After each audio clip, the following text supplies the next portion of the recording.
नमस्कार। आज देश भर में कोरोना के खिलाफ जंग की तैयारी का टेस्ट हुआ। बहुत सारे हॉस्पिटल्स टेस्ट में पास हुए, लेकिन कई जगहों पर सिस्टम की कमियां भी उजागर हो गईं। कहीं वेंटिलेटर नहीं चले, कहीं ऑक्सीजन तो थी, लेकिन ऑक्सीजन का प्रेशर इतना कम था जो मरीज के लिए किसी काम का नहीं था। कहीं दवाओं की कमियां मिली, कहीं डॉक्टर्स की कमी दिखी, कहीं ट्रेन्ड स्टाफ नहीं था, और जहां सब कुछ था वहां कर्मचारी ड्यूटी पर नहीं थे।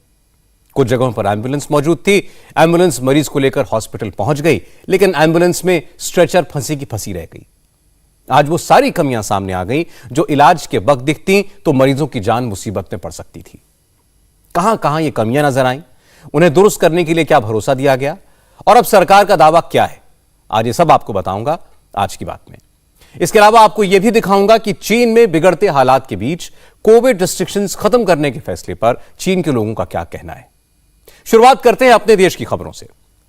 पहला अपडेट तो यह है कि पिछले 24 घंटों के दौरान कोरोना के नए केसेस की संख्या फिर घटी है। पिछले 24 घंटों में देश भर में कोरोना के सिर्फ 157 नए केस सामने आए हैं, जबकि 163 कोरोना मरीज ठीक हुए हैं। इस वक्त देश में कोरोना का पॉजिटिविटी रेट 0.3% है। इस लिहाज से हम दुनिया के दूसरे देशों की तुलना में बहुत अच्छी स्थिति में हैं। लेकिन फिर भी सरकार कोई रिस्क लेना नहीं चाहती। इसके लिए तैयारियां की गई हैं और तैयारियों का टेस्ट भी हो रहा है। यूपी के सभी जिलों में कोरोना की मॉक ड्रिल की गई। इस दौरान गोंडा जिले के सरकारी हॉस्पिटल का हाल सबसे बुरा दिखा। अस्पताल में 30 वेंटिलेटर लगे हुए हैं, लेकिन उनमें से केवल 3 वेंटिलेटर ही काम कर रहे थे। बाकी बिना रिपेयर किए इस्तेमाल करने की स्थिति में नहीं थे। मतलब अगर कोविड के सीरियस मरीज अस्पताल पहुंचे तो गोंडा में इलाज मुश्किल है। इसके बाद मॉक ड्रिल के दौरान यह भी पता लगा कि हॉस्पिटल में ऑक्सीजन पर्याप्त मात्रा में है, ऑक्सीजन की कोई कमी नहीं है। लेकिन इसके बाद भी मरीजों के लिए ऑक्सीजन किसी काम की नहीं है, क्योंकि ऑक्सीजन प्लांट में प्रेशर कम है। ऑक्सीजन की नॉर्मल सप्लाई के लिए 5 पॉइंट का प्रेशर होना चाहिए, लेकिन वेंटिलेटर बेड तक आते आते ऑक्सीजन का प्रेशर सिर्फ 2.4 पॉइंट्स रहा। हैरानी की बात यह है कि हॉस्पिटल में कोविड वार्ड है, मरीजों के लिए पर्याप्त बेड भी हैं, दवाओं का पूरा स्टॉक भी है, लेकिन डॉक्टर्स की कमी है। हॉस्पिटल में ना तो फिजिशियन है, ना ही बच्चों का इलाज करने वाले कोई स्पेशलिस्ट डॉक्टर। इतनी सारी कमियां सामने दिखी और छिपाने की भी कोई गुंजाइश नहीं थी। इसलिए हेल्थ डिपार्टमेंट के अफसरों ने भी माना कि कमियां हैं, लेकिन साथ ही ये भी कहा कि कमियां जानने के लिए ही तो मॉक ड्रिल किया गया था। अब कमियों का पता लग गया है, उन्हें जल्द से जल्द दूर किया जाएगा। जो ऑक्सीजन प्लांट का हमने पूरा सारे लोगों ने मिलकर के आज देखा, जितना हमारे वेंटिलेटर्स 30 वेंटिलेटर्स हैं फंक्शनल, आपके 30 वेंटिलेटर्स में से इस समय 3 वेंटिलेटर्स हैं जो फंक्शनल हैं। बाकी सबको आपका एक बार उनको रिपेयरिंग की, जैसा कि यहाँ पर इंचार्ज दीपक जी ने बताया कि उनको रिपेयरिंग की जरूरत है। हमारे पास 10 हाई फ्रिक्वेंसी नेजल कैनुला है और आपके पास 7 हमारे पास बाईपैप हैं, वो फंक्शनल हमें यहाँ पर मिले। लेकिन जो आपके प्रेशर जितना जनरेट करना चाहिए, हमारे साथ 1500 की कैपेसिटी का जो प्लांट लगा हुआ है सप्लाई करने के लिए, वो प्रेशर वहां पर हम लोगों ने अभी जो देखा वो करीब 3 जनरेट कर रहा है 3 बार के लगभग। और हमारे वेंटिलेटर्स को चलने के लिए 5 से ऊपर प्रेशर चाहिए। वहां से यहाँ पर आते आते प्रेशर हो जा रहा है 2.4। तो हम लोगों के लिए इसके लिए स्टेट ने एजेंसी का भी चयन कर लिया है कि एजेंसीज को जाएगा लिख करके कि ये प्रेशर जनरेट नहीं हो रहा है तो हमारे फंक्शनल वेंटिलेटर्स नहीं हो पाएंगे। जो ह्यूमन रिसोर्स के लिए हम लोग बात करेंगे तो हमारे पास एक एनेस्थेसिस्ट यहाँ पर है, लेकिन फिजिशियन और पीडियाट्रिशियन नहीं है। उसके लिए हम लोग शासन को जो लिख रहे हैं कि इनमें फिजिशियन और पीडियाट्रिशियन के लिए भी अलग से हम लोगों को एडिशनल व्यवस्था यहाँ के लिए रिक्वेस्ट भेज रहे हैं। मॉक ड्रिल के दौरान झांसी जिले के कोविड डेडिकेटेड जिला हॉस्पिटल में कई कमियां मिली। मॉक ड्रिल के दौरान पाया गया कि अस्पताल में कोरोना के इलाज के लिए सामान्य दवाएं तो हैं, लेकिन गंभीर मरीजों के लिए जरूरी दवाओं की कमी है। झांसी में कोविड टेस्ट के लिए जरूरी लैब टेक्नीशियन भी नहीं है। मॉक ड्रिल के वक्त मौजूद झांसी की एसडीएम निधि बंसल ने बताया कि अस्पताल में जो भी कमियां पाई गई हैं, उनकी जानकारी प्रशासन के जरिए सरकार तक पहुंचा दी गई है। बेसिक मेडिसिन होती हैं जो पैरासीटामॉल हैं, एजिथ्रोमाइसिन हैं, उसकी उपलब्धता पर्याप्त है। बट जो कोविड की स्पेसिफिक जो सीरियस मेडिसिन होती है, रेमडेसिविर है, उसकी अनुपलब्धता है, पर उसकी डिमांड भेजी जा चुकी है। तो उम्मीद है कि इसी हफ्ते में या 1-2 दिन में वो मेडिसिन भी उपलब्ध कराई जाएंगी। साथ में यहाँ पर जब मानव संसाधन की बात है तो डॉक्टर्स की तो हमारे पास पर्याप्त उपलब्धता है, बट जो लैब टेक्नीशियंस हैं जो सिर्फ कोविड के लिए नियुक्त किए जाते थे वो इस टाइम पर नहीं हैं, बट उसकी भी डिमांड जिला अस्पताल द्वारा भेजी जा रही है और उम्मीद है कि वो भी तो शीघ्र उपलब्ध कराई जाएगी। झांसी के पड़ोसी जिले हमीरपुर में भी मॉकड्रिल के दौरान जिला हॉस्पिटल के आईसीयू वार्ड में ताला लगा हुआ मिला। पता चला कि जिला अस्पताल का आईसीयू पिछले 1 साल से बंद है। न तो यहां इलाज के लिए जरूरी मशीनें हैं, न ही ट्रेन टेक्नीशियन और न ही एक्सपर्ट डॉक्टर। इसलिए आईसीयू को खोल के रखने का कोई मतलब ही नहीं है।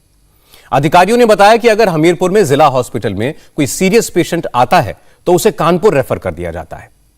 हमीरपुर जिला अस्पताल के चीफ मेडिकल सुपरिंटेंडेंट के गुप्ता का कहना है कि उन्होंने तो आईसीयू वार्ड खोलने के लिए चिट्ठी लिख दी है, प्रशासन से जरूरी स्टाफ तैनात करने के लिए कह भी दिया गया है, लेकिन अब तक स्टाफ नहीं मिला है। सीएमएस को यकीन है कि अब 1 महीने के अंदर स्टाफ और डॉक्टर्स की कमी को दूर कर लिया जाएगा। आईसीयू वार्ड भी अगले महीने से काम करना शुरू कर देगा। आईसीयू वार्ड हमारे यहाँ लगभग 1 साल पहले से तैयार हो रहा है और ये माननीय सांसद जी की निधि के द्वारा इसको बनाया जा रहा है। इसमें अभी कुछ मशीन्स वगैरह हैं, उनकी थोड़ी सी कमी है और दूसरा सबसे बड़ी दिक्कत ये हो रही है कि हमारे यहाँ जो स्टाफ आईसीयू को चलाने के लिए है वो बिल्कुल भी नहीं है। उस स्टाफ के लिए शासन से हमने डिमांड की हुई है, क्योंकि इसमें बहुत ट्रेन टेक्नीशियंस है ना और बहुत सारे ट्रेन डॉक्टर्स और सारा ट्रेन स्टाफ होना चाहिए, तभी आईसीयू की सक्सेस होती है। वो कब तक चालू हो सकता है? ये बहुत ही जल्दी संभावना है कि मेरे ख्याल से अगले महीने ये चालू होने की पूरी संभावना है। वैसे आज यूपी के स्वास्थ्य मंत्री ब्रजेश पाठक ने खुद लखनऊ के बलरामपुर हॉस्पिटल में जाकर मॉक ड्रिल में हिस्सा लिया, तैयारियों का जायजा लिया, मशीनें चेक करके देखी। अपना ब्लड प्रेशर भी ब्रजेश पाठक ने यहां चेक कराया। यूपी के हेल्थ मिनिस्टर ने हॉस्पिटल में भर्ती मरीजों का हालचाल भी लिया। एक मरीज को सर्दी में ठिठुरता हुआ देखकर ब्रजेश पाठक रुक गए। उन्होंने अपनी जैकेट उतारकर उस मरीज को पहना दी।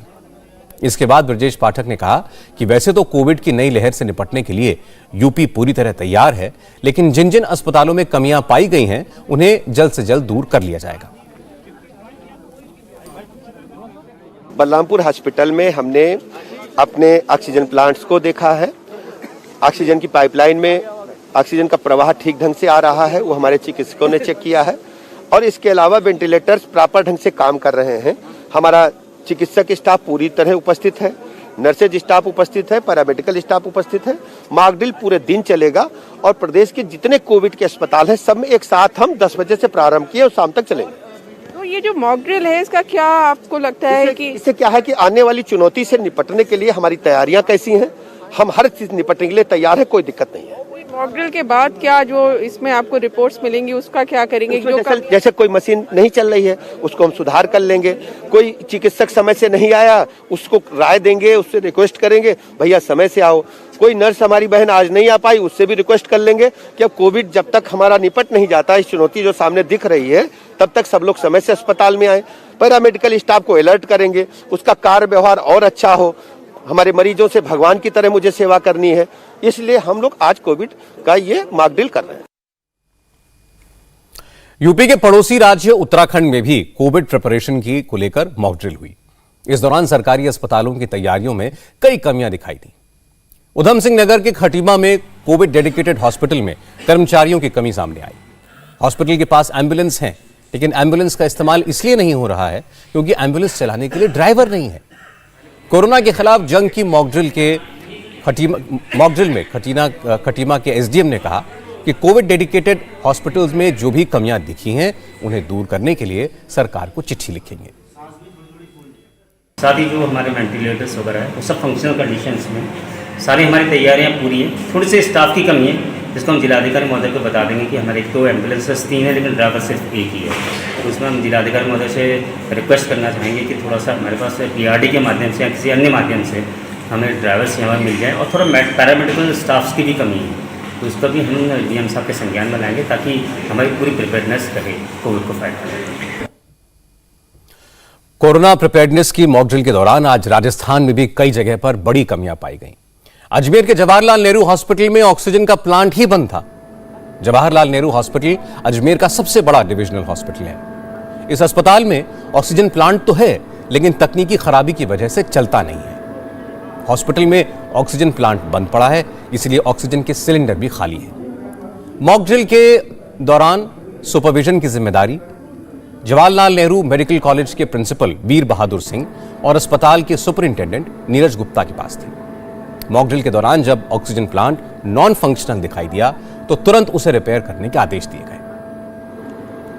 डीआरडीओ का जो प्लांट था उसके लिए लिख दिया गया है और उम्मीद है कि कल हमने बीसी में भी बात की थी, कल उम्मीद है कि ये जल्दी ये भी चालू करने लग जाएगा। हमारा एलएमओ है जो कि पूर्ण तरह से काम कर रहा है। मैक्सिमम जो कैपेसिटी है हमारे एलएमओ की है वो भी हमारे पास पूर्ण है। तो एक प्लांट है, इसकी हम जल्दी ही इसको चालू करवाने की पोजीशन में आ जाए। सब बेड्स वगैरह की व्यवस्था पूरी है? बेड्स हमारे पास पूरी है और हमारे पास ऊपर प्री फैब बेड्स बन गए हैं। राज्य सरकार ने अभी 500 बेड बनाए, तो वो बेड हमारे अभी काफ़ी बेड तो तैयार हो चुके हैं। उम्मीद है कि ये बेड हम अगले 2 वीक में तैयार हो जाएंगे। वैसे तो हैंडओवर तो दे दिया, हैंडओवर दे दिया है तो हाँ, बस बेड हमारे पास तैयार है। तो बेड्स के में किसी प्रकार की इस बार कोई दिक्कत नहीं है। अजमेर की तरह कोटा में भी साफ दिखा कि कोरोना की नई लहर से निपटने की तैयारियां कमजोर हैं। मॉकड्रिल के दौरान कोटा के मेडिकल कॉलेज हॉस्पिटल में एम्बुलेंस के जरिए मरीज को लाया गया, लेकिन अस्पताल के कर्मचारियों को उस वक्त बेहद एम्बैरेसमेंट का सामना करना पड़ा जब मरीज को लेकर आ रही स्ट्रेचर एम्बुलेंस में अटक गई। स्ट्रेचर के साथ मरीजों को एम्बुलेंस से उतारा ही नहीं जा सका।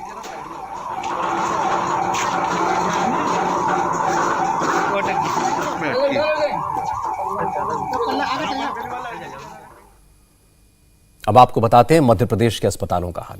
मध्य प्रदेश के भी सभी जिलों में कोरोना वेव से निपटने की मॉक ड्रिल हुई। राज्य के 49 जिला अस्पतालों और 4 सिविल हॉस्पिटल्स में कोरोना से निपटने की तैयारियों का मॉक ड्रिल किया गया और तैयारियों को परखा गया। राजधानी भोपाल में हमीदिया हॉस्पिटल को कोविड डेडिकेटेड हॉस्पिटल घोषित किया गया है। यहां कोरोना के मरीजों के लिए 200 बेड तैयार हैं। हमीदिया अस्पताल में महामारी की नई वेव से निपटने की तैयारियां कैसी हैं, इसका जायजा लेने के लिए मध्य प्रदेश के मेडिकल एजुकेशन मिनिस्टर खुद हमीदिया अस्पताल पहुंचे। उनके सामने ऑक्सीजन जनरेशन प्लांट को चलाकर दिखाया गया।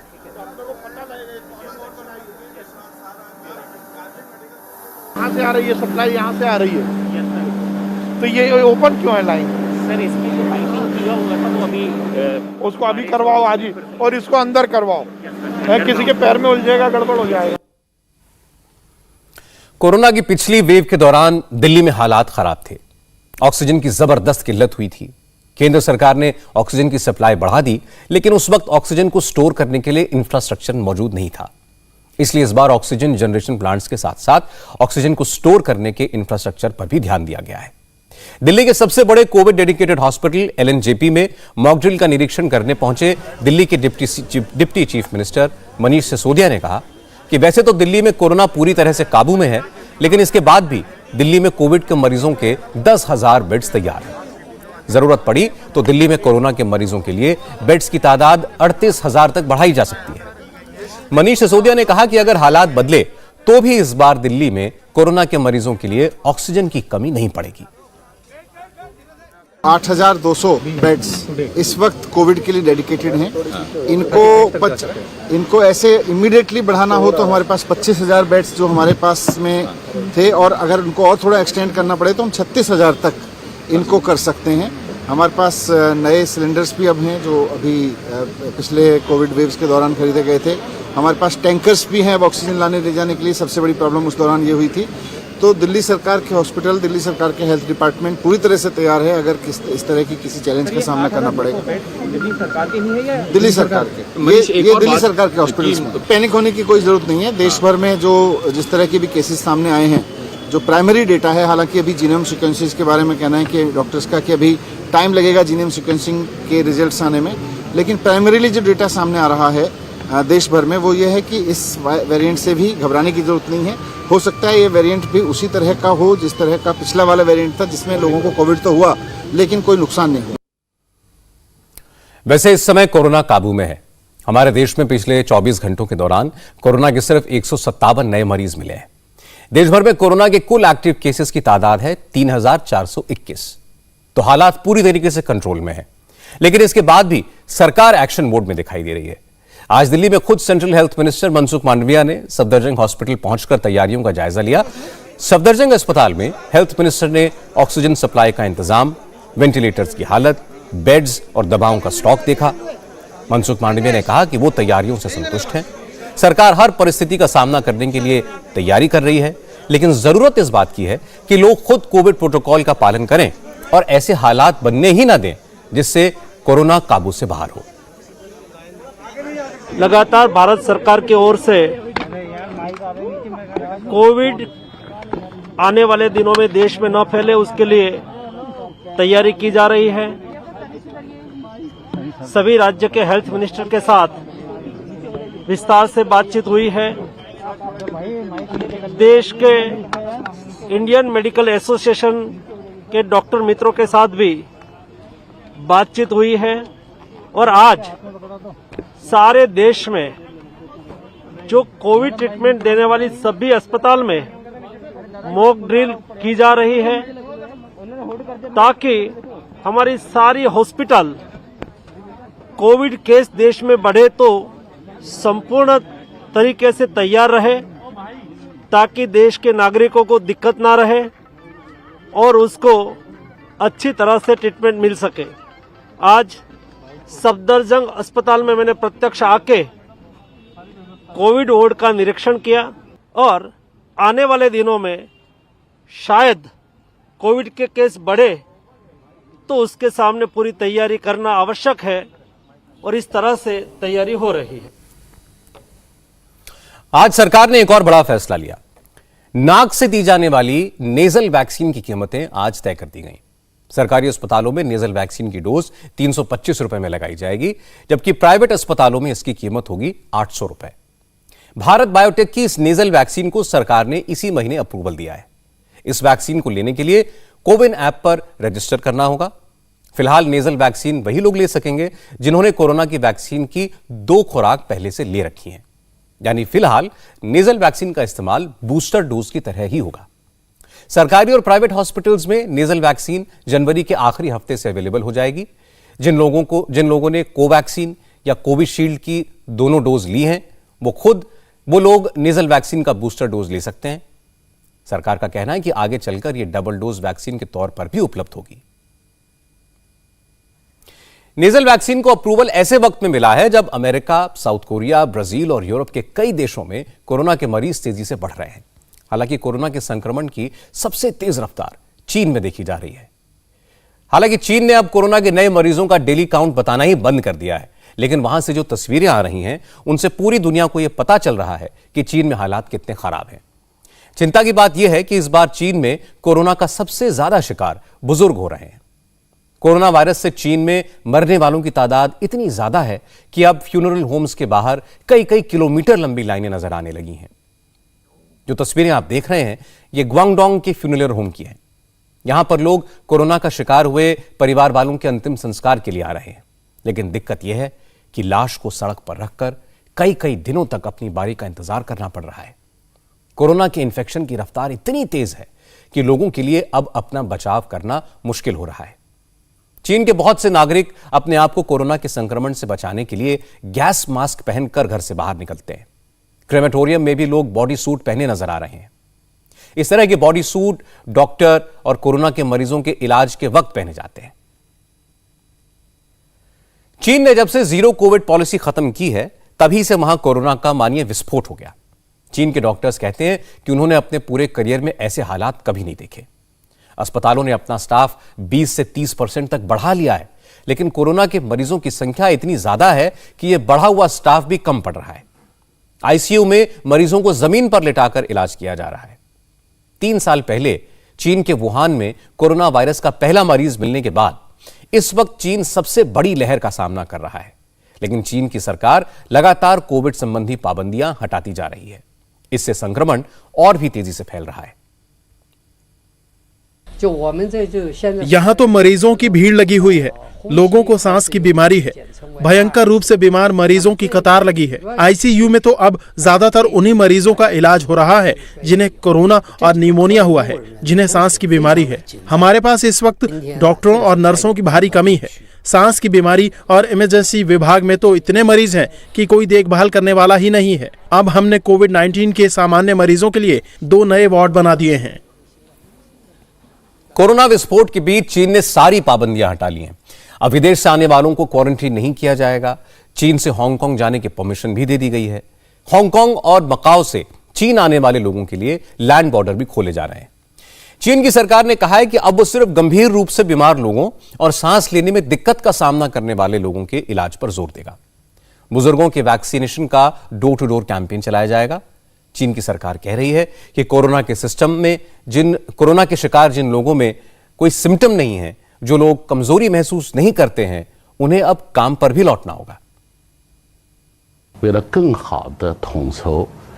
महामारी की रोकथाम और बचाव के साथ साथ सामाजिक आर्थिक विकास के लिए अब हमारा जोर प्रिवेंशन एंड कंट्रोल के मामलों पर रहेगा। अब हम अधिक वैज्ञानिक तरीके से महामारी की रोकथाम और बचाव का काम करेंगे।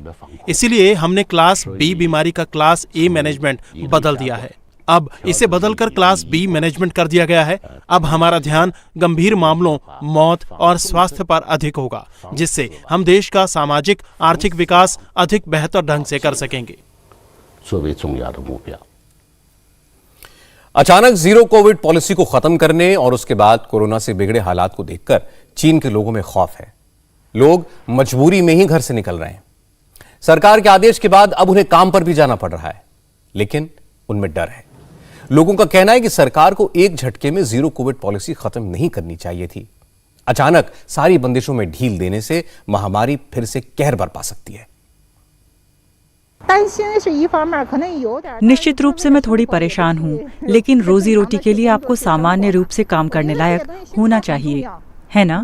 मुझे लगता है कि ये बात मानसिक रूप से बेहद अहम है। अब चिंता की बहुत बात नहीं है क्योंकि सरकार ने पाबंदियां हटा ली हैं। मुझे लगता है कि ये इतना भयानक भी नहीं है।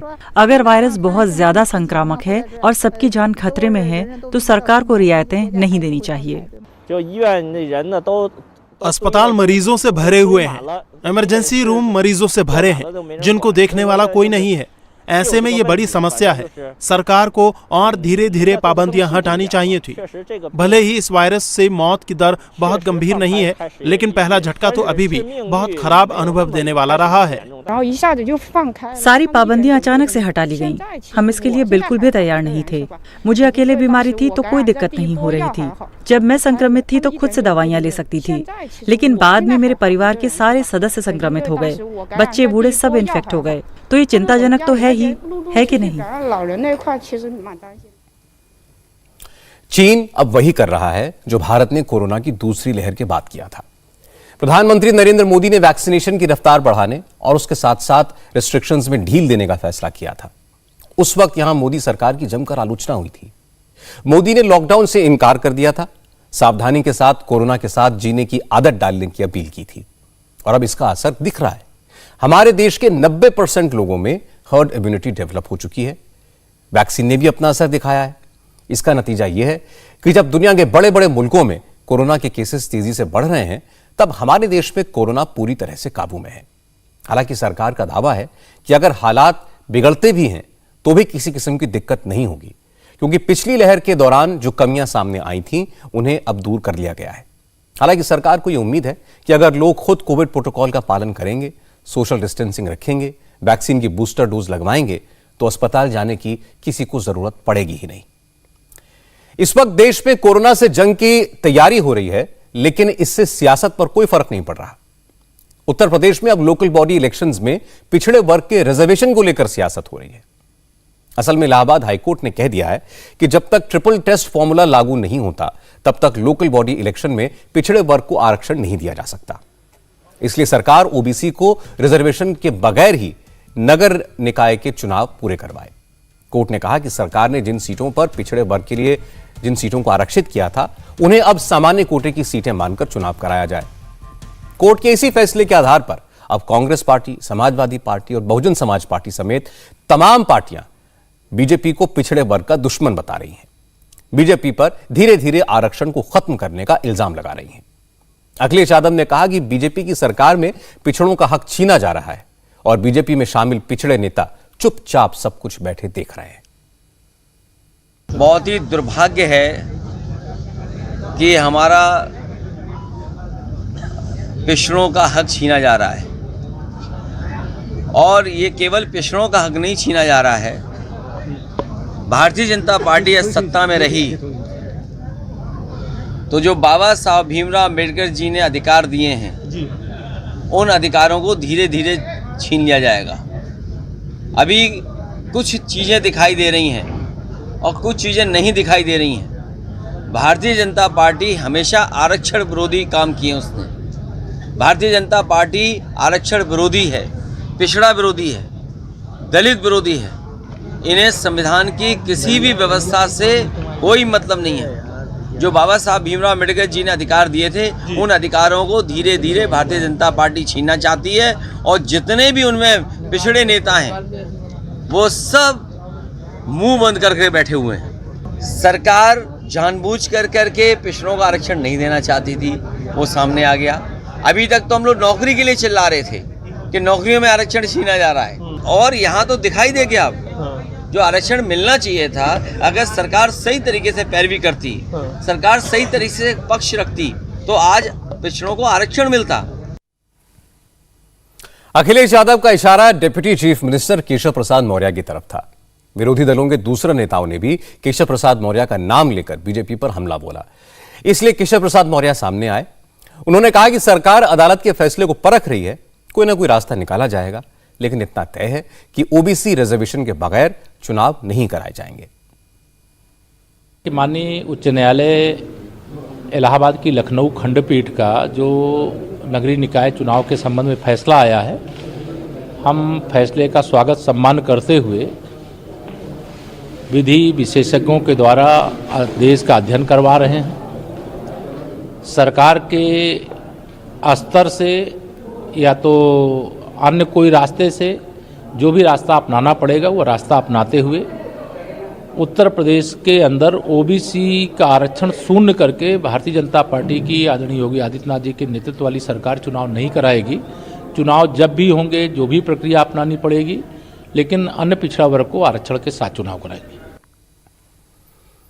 इसके बाद स्वामी प्रसाद मौर्य सामने आए।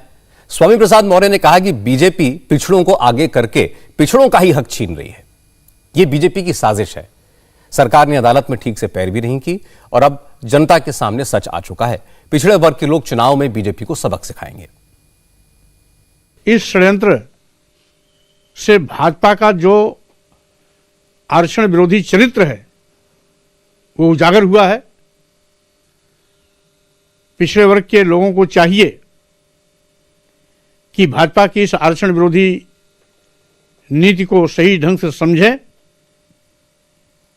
और जब भी निकाय चुनाव हो तो इसका मुंहतोड़ जवाब देने के लिए अभी से तैयारी कर लें।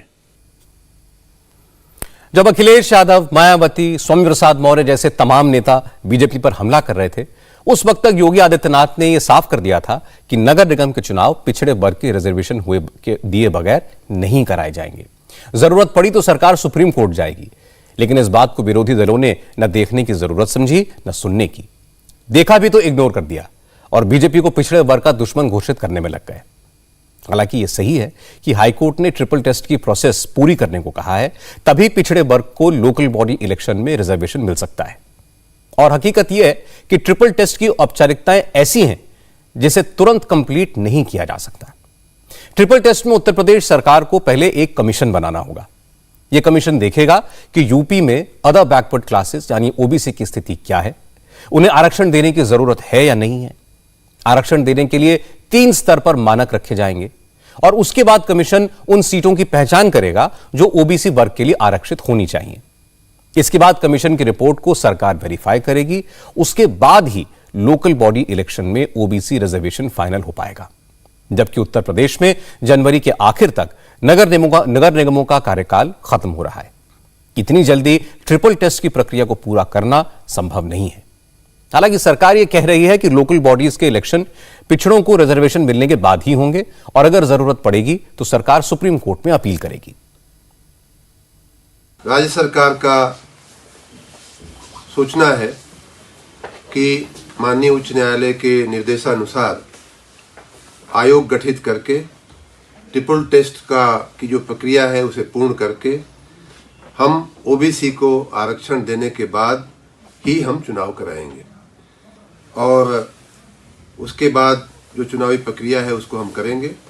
हम इसके कानूनी पहलुओं को और भी हम गंभीरता से गहराई से अध्ययन कर रहे हैं और अगर आवश्यक होगा तो हम सुप्रीम कोर्ट भी जाएंगे हमारे वकीलों की सलाह लेकर के। हम इस विषय में अध्ययन कर रहे हैं। आपको बता दें कि यूपी कोई पहला राज्य नहीं है जहां लोकल बॉडी इलेक्शन में रिजर्वेशन को लेकर इस तरह का कोई विवाद हुआ हो। इससे पहले मध्य प्रदेश, महाराष्ट्र और बिहार जैसे राज्यों में भी ट्रिपल टेस्ट न कराने की वजह से चुनाव फंस गया था। सुप्रीम कोर्ट में अपील का भी कोई फायदा नहीं हुआ। इसके बाद सभी राज्यों ने ट्रिपल टेस्ट को फॉलो किया, उसके लिए रास्ते निकाले गए और पिछड़े वर्ग को रिजर्वेशन के साथ ही चुनाव करवाए गए। इसलिए योगी आदित्यनाथ ने कहा है कि सरकार सभी कानूनी पहलुओं को देखेगी और जरूरत पड़ेगी तो सुप्रीम कोर्ट जाएगी, लेकिन चुनाव में पिछड़े वर्ग को आरक्षण जरूर मिलेगा। रिजर्वेशन के मुद्दे पर कांग्रेस समेत सभी विरोधी दल बीजेपी के खिलाफ एक हो गए, लेकिन अखिलेश यादव हो या जयंत चौधरी, कोई राहुल गांधी को नेता मानने के लिए तैयार नहीं है। राहुल गांधी 3 जनवरी को अपनी भारत जोड़ो यात्रा के तहत उत्तर प्रदेश जाएंगे। कांग्रेस चाहती है कि भारत जोड़ो यात्रा में राहुल गांधी के साथ अखिलेश यादव, मायावती, जयंत चौधरी, ओम प्रकाश राजभर जैसे नेता दिखाई दें, लेकिन किसी ने अब तक राहुल गांधी के साथ खड़े होने पर सहमति नहीं दी है। अखिलेश यादव ने तो आज साफ साफ कह दिया कि उन्हें अभी तक भारत जोड़ो यात्रा में शामिल होने का कोई न्योता नहीं मिला है, जब मिलेगा तब देखेंगे। वैसे जरूरी नहीं है कि भारत जोड़ो यात्रा में शामिल होकर ही विपक्ष की एकता दिखाई जाए। भारत जोड़ो यात्रा में सभी को अरे जरूरी ये है कि ये जो आरक्षण खत्म हो रहा है ये सब छीन लेगी भारतीय जनता पार्टी। राहुल जी ने न्योता दिया है आप लोगों को। अरे न्योता हम तुम्हारे सामने खड़े के न्योता हो तो बता दो, अगर तुम्हारी जेब में हो इन्विटेशन तो बता दो। मैं क्या कह रहा हूँ, आरक्षण बड़ा सवाल है। अरे भारत जोड़ो अपनी जगह है, आंदोलन हम उनके आह्वान से भावनात्मक हमारा जुड़ाव है, लेकिन हमें कोई इन्विटेशन नहीं मिला है। अगर आपकी जेब में इन्विटेशन हो तो हमें दिखा दो, अगर मिलता है तो फिर क्या तो आप जैसा मैं बोलूंगा नहीं। कांग्रेस पार्टी को उम्मीद है कि कोई आए ना आए, लेकिन जयंत चौधरी तो आएंगे। लेकिन आरएलडी के प्रवक्ता ने भी साफ साफ कह दिया कि जयंत चौधरी के कुछ प्रोग्राम पहले से तय हैं, इसलिए वो राहुल गांधी की भारत जोड़ो यात्रा में शामिल नहीं होंगे। बाकी आखिरी फैसला जयंत चौधरी को ही लेना है। राष्ट्रीय लोकदल उन्होंने भारत जोड़ो यात्रा कर ही हम उसकी सराहना करते हैं। उन्होंने अच्छा प्रयास किया और जहां तक भारत जोड़ो यात्रा में शामिल होने का प्रश्न है तो राष्ट्रीय लोकदल के राष्ट्रीय अध्यक्ष का पूर्व निर्धारित कार्यक्रम लगा हुआ है, पूर्व निर्धारित उनके अपने कार्यक्रम हैं, लिहाजा वो इस यात्रा में सम्मिलित नहीं हो पाएंगे। बाकी वो पार्टी के राष्ट्रीय अध्यक्ष हैं, उन्हें जो भी उनका निर्णय होगा वो पार्टी सिरोधार करेगी। जब अखिलेश और जयंत चौधरी के इनकार के बारे में सलमान खुर्शीद से पूछा गया तो उन्होंने कहा कि अभी तो बात हो रही है, फाइनल फैसला होने दीजिए, तब बताएंगे कि राहुल गांधी की भारत जोड़ो यात्रा में कौन कौन आएगा। अरे भैया मना करने दो ना, अभी तो हम प्रयास में लगे हैं, सबसे बात कर रहे हैं। जयंत चौधरी जी हमारे भी मित्र हैं, दोस्त हैं, हमको कम से कम न्योता सामने रखने तो दीजिए, वो हमसे कुछ कहेंगे। हमने कई लोगों से बात की है, बहुत सारे लोग आ रहे हैं, हम उनकी सूची आपको देंगे। बहुत सारे छोटे छोटे पार्टियां हैं जिनके नेता हमारे जो आ रहे हैं, जो नहीं भी आ रहे हैं, बहुत से लोगों ने हमें अपनी शुभकामनाएं दी हैं और अगर वो नहीं आ सकते, शुभकामनाएं दे रहे हैं तो हम वो भी आपको बताएंगे। अखिलेश जी से बातचीत चल रही है, ममता जी या और कोई बाहर से आएंगे कि नहीं आएंगे, लेकिन मुझे मालूम है कि फारूक अब्दुल्ला साहब आ रहे हैं। फारूक अब्दुल्ला साहब कश्मीर में भी रहेंगे यात्रा में और यहाँ भी आ रहे हैं। मैं उनका बड़ा आभारी हूँ कि मैंने उनको ये न्योता कन्वे किया था और उन्होंने फौरन स्वीकार किया। अखिलेश यादव असेंबली इलेक्शन में राहुल गांधी को साइकिल पर बैठाकर देख चुके हैं, उसका नतीजा भी अखिलेश भुगत चुके हैं और कहते हैं कि दूध का जला छाछ भी फूंक फूंक कर पीता है। इसलिए अखिलेश अब पुरानी गलती दोहराना नहीं चाहते। कांग्रेस चाहती है कि दूसरी पार्टियों के नेताओं को भारत जोड़ो यात्रा में बुलाकर यह दिखाया जाए कि विरोधी दलों ने बीजेपी को हराने के लिए राहुल गांधी की लीडरशिप मंजूर कर ली है। लेकिन यूपी में समाजवादी पार्टी दूसरे नंबर की पार्टी है, बहुजन समाज पार्टी तीसरे नंबर पर है, कांग्रेस 5वें नंबर पर है। इसलिए अखिलेश हो, मायावती हो, ओम प्रकाश राजभर हो या जयंत चौधरी, कोई भी फिलहाल राहुल गांधी को नेता मानने के लिए तैयार नहीं है। सलमान खुर्शीद भी यह बात समझते होंगे, लेकिन वो फिलहाल यह हकीकत मानने को तैयार नहीं है, क्योंकि वो तो राहुल गांधी के भरत बने हुए हैं और राहुल की तुलना भगवान राम से वो कर ही चुके हैं। हालांकि इस मुद्दे पर भी आज सलमान खुर्शीद को सफाई देनी पड़ी। राहुल गांधी की तुलना भगवान राम से करने पर बीजेपी के साथ साथ तमाम साधु संतों ने ऐतराज जताया, तो सलमान खुर्शीद ने अपने बयान पर सफाई पेश की। सलमान खुर्शीद ने कहा कि उन्होंने जो भी कहा उसके पीछे की भावना को समझना चाहिए। सलमान खुर्शीद ने कहा कि वो ये मानते हैं कि भगवान राम की तुलना किसी के साथ नहीं हो सकती, लेकिन अगर किसी के आचरण में भगवान राम की झलक दिखती है तो क्या उसकी तारीफ नहीं की जा सकती? ये शब्द तुलना अगर कहीं इस्तेमाल हुआ है तो मुझे बता दो। भगवान से तुलना ना हो सकती है ना मैं कर सकता हूँ, लेकिन भगवान की राह पे चलने के लिए मैं जरूर कह सकता हूँ कि जो भगवान की राह पे चलता है, जो भगवान की राह पे चलता है उसको मैं अप्रिशिएट कर सकता हूँ। मैं हिंदू नहीं हूँ, लेकिन एक मुसलमान शायर ने कहा है कि भगवान राम इमाम हिंद हैं। अगर कोई तपस्या करके दिखाता है, कोई मेहनत करके दिखाता है और एक अच्छे काम के लिए, तो हम जिसको मर्यादा पुरुषोत्तम मानते हैं, तो जो मर्यादा पुरुषोत्तम से हमने सीखा है, अगर वो हम किसी के आचरण में देखें तो क्या हम उसकी तारीफ नहीं कर सकते? क्या तारीफ सिर्फ एक ही पार्टी कर सकती है? सलमान खुर्शीद ने कल साफ साफ कहा था कि जैसे भगवान राम की खड़ाऊ लेकर भरत अयोध्या पहुंचे थे, वैसे ही खड़ाऊ लेकर वो यूपी आए हैं। क्योंकि खड़ाऊ आ गई हैं तो प्रभु राम भी आएंगे। सलमान खुर्शीद ने राहुल की तुलना भगवान राम से की थी, लेकिन जब साधु संतों ने यह कहना शुरू कर दिया कि जो परिवार, जो पार्टी भगवान राम के अस्तित्व को नकार चुकी हो, उसके नेता की तुलना भगवान राम से कैसे की जा सकती है, इसके बाद ही सलमान खुर्शीद को सफाई देनी पड़ी। कर्नाटक और महाराष्ट्र के बीच सीमा का सियासी विवाद जारी है। आज महाराष्ट्र सरकार ने भी कह दिया कि महाराष्ट्र की 1 इंच जमीन भी दूसरे राज्य को नहीं देंगे, और कर्नाटक के जो मराठी भाषी लोग हैं, सरकार उन्हें भी महाराष्ट्र में शामिल करने की पूरी कोशिश करेगी। इसके बाद महाराष्ट्र सरकार ने सीमा विवाद को लेकर एक प्रस्ताव विधानसभा में रखा, जिसे सर्वसम्मति से पास कर दिया गया। विधानसभा में आज चीफ मिनिस्टर एकनाथ शिंदे ने कहा कि कर्नाटक के बेलगांव, कारवार, निपानी शहर के साथ 865 गांव की इंच इंच जमीन महाराष्ट्र में लाने के लिए सरकार हर कानूनी लड़ाई लड़ने के लिए तैयार है। प्रस्ताव में कहा गया कि सीमा विवाद के गांवों में रहने वाले लोगों के साथ साथ महाराष्ट्र सरकार पूरी ताकत के साथ खड़ी रहेगी और महाराष्ट्र में लागू योजनाओं का लाभ भी इन गांवों के लोगों को दिया जाएगा। एकनाथ शिंदे ने कहा कि जल्द ही इस प्रस्ताव को केंद्र सरकार के पास भेजेंगे। बेळगाव, कारवार, निपाणी, भालकी, बिदर या शहरासह 865 गावातील मराठी भाषिक जनते सोबत महाराष्ट्र शासन खंबीरपणे, निर्धाराने व सर्व ताकदीनिशी उभा आहे। चालेल? याबाबत केंद्र शासनाने सकारात्मक भूमिका घेऊन महाराष्ट्र राज्याच्या न्याय्य मागण्यांसाठी व मराठी भाषिक खेडे घटक, भौगोलिक सलगता, मराठी भाषिक लोकांची सापेक्ष बहुसंख्यता व महाराष्ट्रात समाविष्ट होण्यासाठीची तेथील लोकेच्छा या तत्वानुसार महाराष्ट्राला साथ देण्यासाठी केंद्र शासनाला देखील विनंती करणे, असा ठराव ही विधानसभा एकमताने ना असा ठराव विधानसभा आज निर्धारपूर्वक एकमताने पारित करीत आहे। कर्नाटक के खिलाफ महाराष्ट्र विधानसभा में आज प्रस्ताव तो पास हो गया। उद्धव ठाकरे की पार्टी ने भी इसका समर्थन किया, लेकिन इसके बाद भी उद्धव ठाकरे ने सरकार की नीयत पर सवाल उठाए। उद्धव का कहना है कि जिन इलाकों में महाराष्ट्र के मंत्रियों को जाने नहीं दिया जा रहा, वहां योजनाओं को सरकार कैसे पहुंचाएगी। उद्धव ठाकरे ने कहा कि सुप्रीम कोर्ट के फैसले तक इलाके को केंद्र शासित प्रदेश घोषित करना ही सबसे ठीक विकल्प है, और इसके लिए केंद्र के साथ सुप्रीम कोर्ट में महाराष्ट्र सरकार को अपना पक्ष मजबूती के साथ रखना चाहिए। जो भी चीज़ महाराष्ट्र की हित में होगी उसे हम समर्थन देंगे, जरूर देंगे, लेकिन साथ ही साथ कुछ सवाल सामने खड़े हैं, उसका उत्तर नहीं मिल रहा है। जो भी बात की गई है कि योजना वहाँ उनको उसका लाभ दिया जाएगा, तो अगर वो सरकार हमारे यहाँ से नेता आने के लिए मना कर रही है, मंत्रियों को बंदी लगा रही है, तो क्या योजना को आने देगी?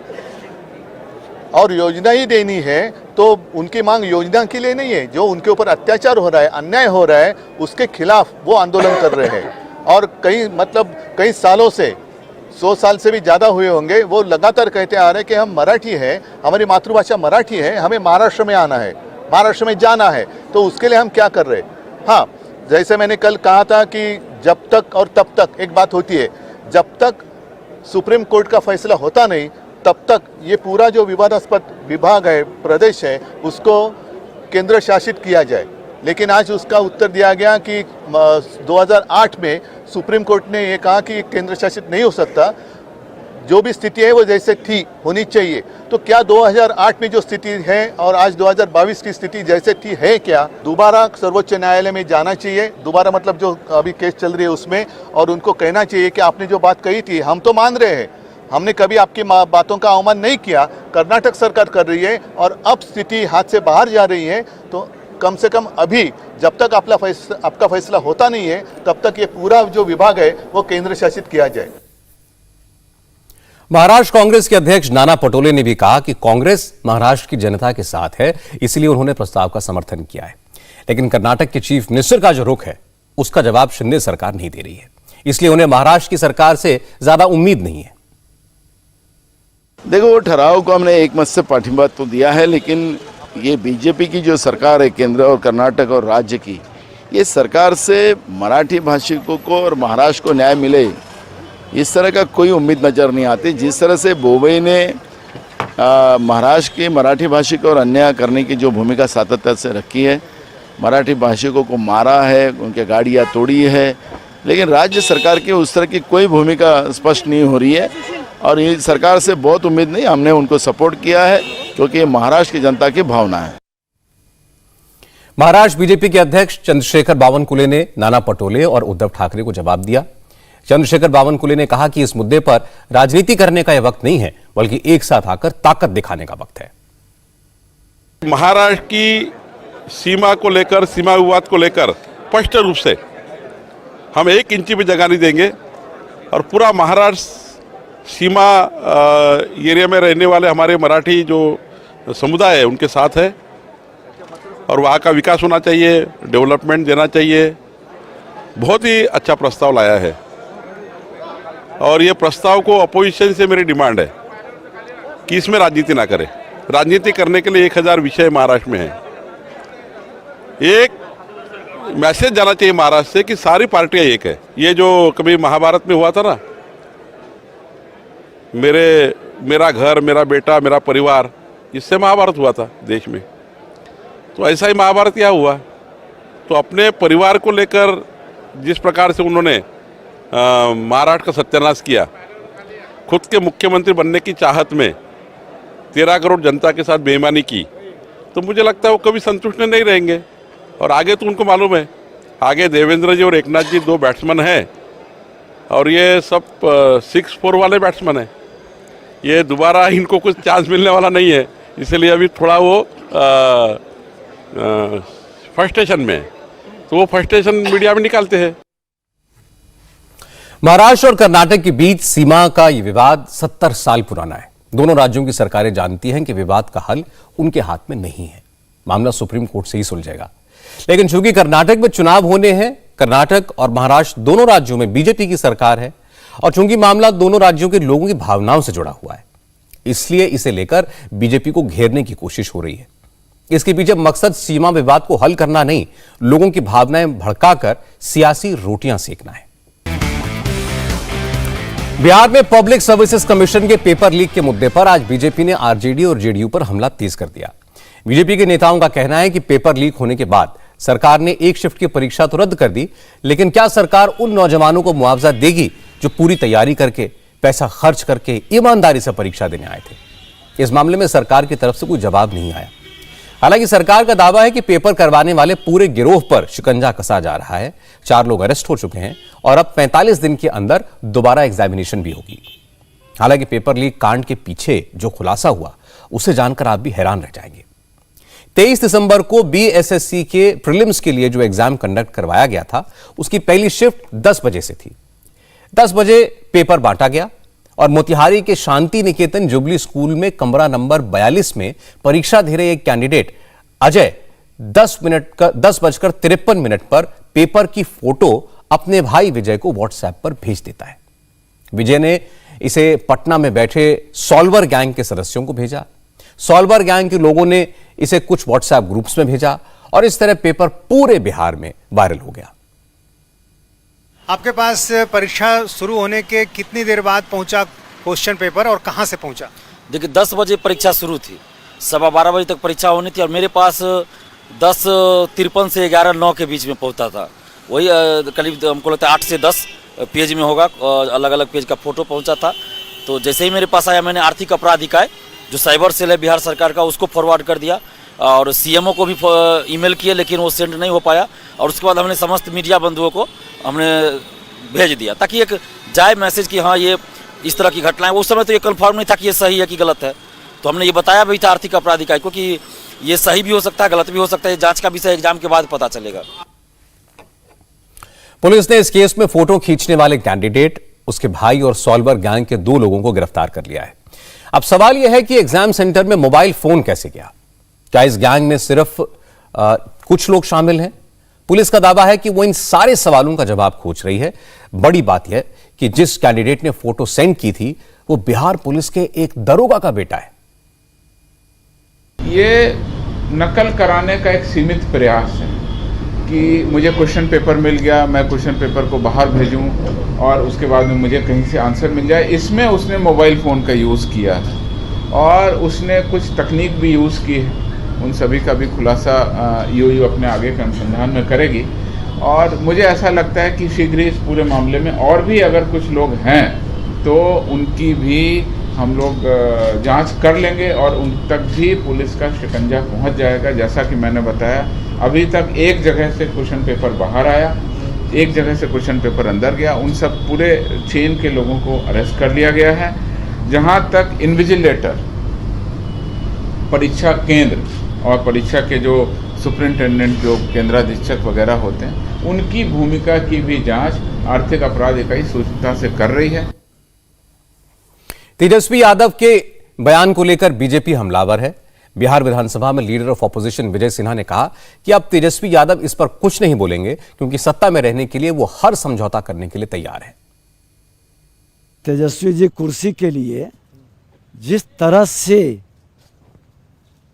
समर्पण कर चुके हैं, कुछ भी नहीं बोलना, तो ये अपने स्वभाव के अनुकूल ही कर रहे हैं। सत्ता के लिए इनको हर तरह का अपराध, भ्रष्टाचार, करप्शन सब पसंद है और उसी के कारण ये नतमस्तक हैं। यही व्यक्ति थे ना जो कहे थे कि 5-5, 10-10 हज़ार बच्चों का मिलना चाहिए, परीक्षा में बार बार जाना पड़ता है, लीक। हाँ, और ये लीकेज में खुद अब सम्मिलित हैं क्योंकि अब ये नियुक्ति घोटाला के माध्यम से इनके बारे में तो कहा भी गया है कि नियुक्ति के नाम पर तो ये जमीन लिखाते थे। तो पता नहीं जो नियुक्ति पहले से निकली है फिर उसको भी टार मटोर कर रहे हैं। शिक्षक अभ्यर्थी वाले में भी आप देख लें, वही खेल है। और दोबारा फिर उसके नाम पर देखिएगा कि सजा करके थाल में कैसे वो उसको परोसते हैं। बिहार सरकार के शिक्षा मंत्री ने कहा कि पेपर लीक होना कोई बड़ी बात नहीं है, पहले भी पेपर लीक होते रहे हैं। बड़ी बात यह है कि सरकार ने बहुत तेजी से एक्शन लिया और गड़बड़ी करने वालों को पकड़ लिया। मैंने सभी देशवासियों के सुलभ जानकारी के लिए बता दूं कि कैट का पेपर लीक हुआ। भारत सरकार कौन है? व्यापम घोटाले हुए, संपूर्ण भाजपा शासित शासन था उस दरमियान में और दर्जनों जाने गई। हमारे यहाँ पेपर लीक हुआ है, परीक्षा के दरमियान लीक हुआ है, तो वो अगर लीक हुआ है तो 2 दिन के अंदर अभियुक्त पकड़े गए, ठोस कार्रवाई हो रही है। तो भाई लोग जेल गए हैं और आगे उसका अगर शिनाख्त होगा तो बड़ी से बड़ी मछली पकड़े जाएंगे। तो सरकार, अच्छा एक चीज़ बताइए, किस युग में चोर नहीं रहे हैं? सतयुग, द्वापर, त्रेता, किस युग में चोर नहीं रहे हैं? लेकिन 2 दिन के अंदर, 24 घंटे के अंदर अगर कार्रवाई होती हो तो ये सरकार के प्रशासनिक क्षमता को परिलक्षित करता है कि भाई सरकार क्या कर रही है। आज महागठबंधन है तो पेपर लीक हो रहा है, एनडीए में लीक हो रहा था कि नहीं लीक हो रहा था। तो मेरा ये कहना है कि चोर है तो चोरी करेगा, मगर सरकार की क्षमता इसमें देखी जाती है कि 24 घंटा के अंदर आप पकड़े गए और जेल के शिक्षों में बंद हैं, और आगे अगर बड़े से बड़े लोग इसमें लगे होंगे, बड़ी से बड़ी मछलियां लगी होंगी तो उस पर भी कार्रवाई होगी। बिहार कर्मचारी चयन आयोग के जिस एग्जाम का पेपर लीक हुआ था उसके लिए 9,15,000 छात्रों ने आवेदन दिया था, और जिस शिफ्ट का एग्जाम रद्द किया गया उसमें करीब 3 लाख कैंडिडेट्स पेपर दे रहे थे। अब इन 3 लाख नौजवानों को दोबारा एग्जाम देना होगा, लेकिन तेजस्वी यादव खामोश हैं। बीजेपी इन युवाओं को मुआवजा देने की मांग कर रही है। इसकी वजह तेजस्वी का एक पुराना बयान है जो उन्होंने उस वक्त दिया था जब वो विपक्ष के नेता थे और बीजेपी की सरकार में पेपर लीक हुआ था। आपको तेजस्वी यादव का वो बयान भी सुनवा देते हैं। जो दूर दराज से लोग आकर के जो परीक्षा दे के गए हैं उनको 5,000 का जो है सरकार जो है मुआवजा जो है वो देने का काम करे अविलंब। और हम इतना जरूर कहना चाहते हैं, हमने पहले भी कहा कि बीपीएससी का नाम ही बदल देना चाहिए, बिहार राज्य लीक आयोग के नाम से जो है इसका नाम रख देना चाहिए। पेपर लीक को लेकर राजस्थान के अशोक गहलोत सरकार भी कटघरे में है। राजस्थान में सीनियर टीचर भर्ती एग्जाम में पेपर लीक केस में अब तक 55 लोग गिरफ्तार हो चुके हैं। राजस्थान सरकार ने पेपर रद्द कर दिया है, लेकिन बीजेपी का इल्जाम यह है कि इस मामले में छोटे छोटे लोगों को पकड़ा जा रहा है, जबकि इसके पीछे एक पूरा सिंडिकेट काम करता है जिसमें नेता भी हैं, अफसर भी हैं। इसलिए इस केस की जांच सीबीआई से करानी चाहिए। अब मैं आपको बताता हूं कि पुलिस ने आखिर कैसे इस पूरे कांड का पर्दाफाश किया। नकल करवाने वाले गिरोह के लोग कैंडिडेट से मैसेज के जरिए कांटेक्ट करते थे। पुलिस ने इस मामले में राजस्थान लोक परिवहन की बस को जाल बिछाकर पकड़ा। यह वो बस थी जिसमें एग्जाम देने वाले कैंडिडेट्स को लाया जा रहा था। बस में बैठे सभी कैंडिडेट्स के मोबाइल फोन स्विच ऑफ करवा दिए गए थे। पुलिस इन्वेस्टिगेशन में भी सामने आया कि 24 दिसंबर को साइंस की पहली पारी के पेपर के साथ पकड़े गए कैंडिडेट्स के पास कई सवाल ऐसे थे जो 21 दिसंबर को हुई सामाजिक विज्ञान, 22 दिसंबर की हिंदी और 23 दिसंबर को अंग्रेजी के पेपर से मैच कर रहे थे। इस केस में सुरेश ढाका नाम के शख्स को मास्टरमाइंड बताया जा रहा है, जो बस पकड़े जाने की इंफॉर्मेशन मिलने के बाद से ही फरार है। बताया जा रहा है कि सुरेश ढाका के कई नेताओं और मंत्रियों के साथ कनेक्शन है। यह सुरेश ढाका जालौर का रहने वाला है और उमंग कोचिंग इंस्टीट्यूट का डायरेक्टर है। सोशल मीडिया में उसके 15 लाख से ज्यादा फॉलोअर हैं। आरोप है कि सुरेश ढाका ने ही अपने साले सुरेश बिश्नोई को व्हाट्सएप पर यह पेपर भेजा था। आरएलपी के सांसद हनुमान बेनीवाल ने आरोप लगाया कि सुरेश राजस्थान के कई मंत्रियों के सोशल मीडिया पेज हैंडल करता है, उसकी पहुंच बहुत ऊपर तक है। हनुमान बेनीवाल ने इल्जाम लगाया कि इस केस में कई मंत्रियों के नाम भी शामिल हो सकते हैं, इसलिए इसकी जांच अब सीबीआई करे। निश्चित रूप से दूध का दूध पानी का पानी होगा, क्योंकि इसके अंदर मंत्रियों का अधिकारियों का नेक्सस है। जिस तरह एक कोचिंग संचालक जयपुर के अंदर जिसका नाम आ रहा है इस पेपर आउट कराने के अंदर, वो तो कांग्रेस के 1 दर्जन मंत्रियों के ट्विटर चला रहा है, ट्विटर अकाउंट हैंडल करता है। जो आदमी कांग्रेस के मंत्रियों के, दिल्ली के अंदर कांग्रेस के नेताओं के ट्विटर हैंडल कर रहा है, ट्विटर अकाउंट चला रहा है, वो व्यक्ति कितना पावरफुल होगा। और वो पेपर लाया कहां से? सीक्रेसी लाया। आरपीएससी की सीक्रेसी किसके पास है? चेयरमैन के पास है। तो सीधा सीधा मेरा आरोप है कि चेयरमैन को बर्खास्त करें, और चेयरमैन की जांच एसओजी नहीं कर सकती, क्योंकि वो मुख्यमंत्री के बहुत करीबी व्यक्ति होते हैं। बिहार हो या राजस्थान, जिस तरह से पेपर लीक होने की खबरें बार बार आती हैं, यह बहुत दुख की बात है। यह उन नौजवानों के साथ बेहद नाइंसाफी है जो नौकरी के लिए पूरी ईमानदारी से मेहनत करते हैं, एग्जाम देते हैं। इसलिए इस तरह के मामलों में सियासत करने की बजाय पूरी ईमानदारी से जांच करानी चाहिए, और इसके पीछे जो भी लोग हों उन्हें सलाखों के पीछे भेजना चाहिए। आधी दुनिया इस वक्त बर्फीली हवाओं और तूफान की चपेट में है। अमेरिका में तो जनजीवन अस्त व्यस्त हो गया है। बर्फीले चक्रवाती तूफान की वजह से अब तक 60 से ज्यादा लोगों की वहां मौत हो चुकी है और दर्जनों लोग लापता हैं। हालात ऐसे हैं कि प्रशासन चाहकर भी लोगों तक मदद नहीं पहुंचा पा रहा। अमेरिका में क्रिसमस के दौरान आए बर्फीले तूफान से देश के करीब 20 करोड़ लोग बुरी तरह प्रभावित हैं। न्यूयॉर्क, बफलो, मोंटाना जैसे शहरों में तापमान -45 डिग्री तक चला गया है। और यहां हमारे देश में भी इस वक्त सर्दी से लोगों का बुरा हाल है। खासकर उत्तर भारत बुरी तरह से कड़ाके की ठंड की चपेट में है। लाहौल स्पीति में आज टेम्परेचर -25 डिग्री -25 डिग्री तक गिर गया। लेह में तापमान -4 डिग्री, कारगिल, केदारनाथ और बद्रीनाथ में -6 से लेकर -9 डिग्री तक दर्ज किया गया। मौसम विभाग का कहना है कि अगले कुछ दिनों तक सर्दी इसी तरह बरकरार रहेगी, लेकिन नए साल की शुरुआत से सर्दी से राहत मिल सकती है। दिल्ली, पंजाब, हरियाणा, उत्तर प्रदेश और उत्तराखंड के कुछ हिस्सों में अगले 5 दिन तक घना कोहरा भी रहेगा। आज पंजाब और हरियाणा के ज्यादातर हिस्सों में तापमान 3 से लेकर 7 डिग्री सेल्सियस तक रिकॉर्ड किया गया। राजस्थान के चुरू में तापमान 0.5 डिग्री सेल्सियस रिकॉर्ड हुआ। इंडिया टीवी हर वक्त हर जगह डाउनलोड करने के लिए सर्च करें India TV news Google play store या ऐप स्टोर पर।